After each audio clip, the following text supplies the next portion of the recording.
Ini hari Pentakosta kan, kita tahu ini pencurahan Roh Kudus. Kita selama ini hanya mengenal Allah Roh Kudus.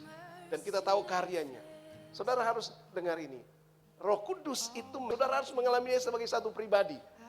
Kita seringkali berjalan bersama-sama dengan seorang. Kadang-kadang ketika dia diam, itu bukan berarti bahwa dia tidak ada. Bukan hanya karena dia bikin kita ketawa, baru kita tahu bahwa oh ini orang ini ada. Tetapi selama pribadi itu ada, walaupun dia tidak cerita, dia tetap ada. Amin. Selama ini kita membiarkan Roh Kudus itu, kita menganggap dia beraktivitas kalau kita mengalami manifestasi. Kalau tidak ada manifestasi roh, maka Roh Kudus tidak ada. Roh Kudus itu sudah dicurahkan. Pencurahan awal itu sudah terjadi.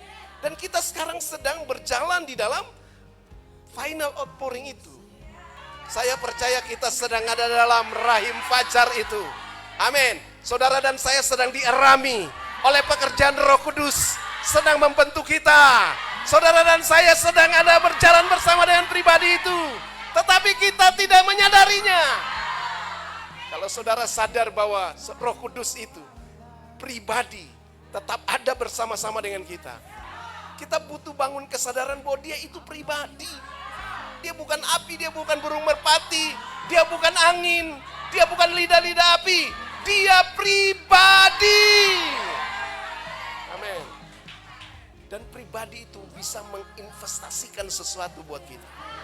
Amin. Iya. Kalau sampai pribadi yang power yang luar biasa ini, yang Tuhan titipkan buat kita, Parakletos tadi, kata Parakletos itu bukan saja penghibur, tapi Parakletos itu juga pembela, penolong, penuntun. Semua powerful itu. Bahkan dia katakan kuasa turun atas kamu kalau kamu menerima Roh Kudus.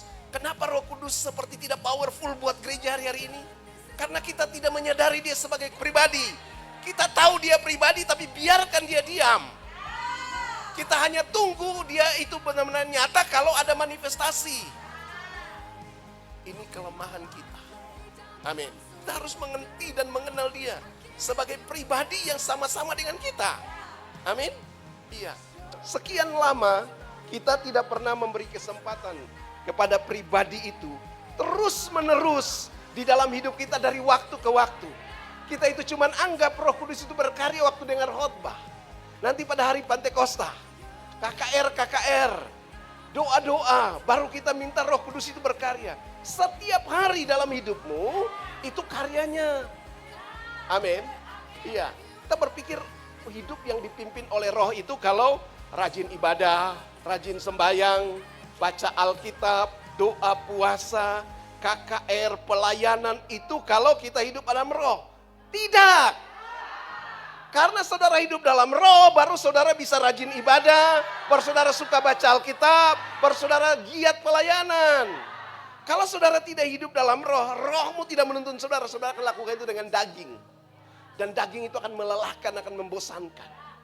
Amin. Kenapa kita begitu bergairah? Karena kami tidak lagi dikendalikan, dikontrol oleh keinginan-keinginan yang lain. Ya, Roh yang menuntun. Dan hidup dalam Roh itu sederhana. Amin. Alkitab bilang apa? Roma pasal 8 ayat 5 ya. Sebab mereka yang hidup menurut daging, memikirkan hal-hal yang dari daging. Demikian juga kalau mereka yang hidup oleh Roh memikirkan hal yang dari Roh. Jadi kalau saudara hidup dalam daging muda, hidup juga dalam Roh muda. Karena cuma lewat setting pikiran kita. Amin. Kalau saudara pikiranmu setting per daging, ya itu hidup daging. Tapi setting pikiran kepada perkara-perkara rohani, yaitu engkau sedang hidup dalam Roh. Dalam tuntunan Roh. Sederhana sebetulnya. Kalau kita percaya hidup kita itu dipimpin oleh Roh, biarkan dia menjadi pribadi. Maka ketika langkah kita dia akan ingatkan, pikiranmu mesti ke sini. Amin. Jangan memikirkan itu. Tapi kita ini tidak pernah membangun kesadaran bahwa Roh Kudus adalah pribadi yang selalu ada bersama kita. Bahkan bukan saja bersama kita. Dia di dalam kita. Amin. Bayangkan kalau dia bersama kita aja hebat. Apalagi kalau dia di dalam kita. Itu harusnya lebih hebat lagi. Katakan amin.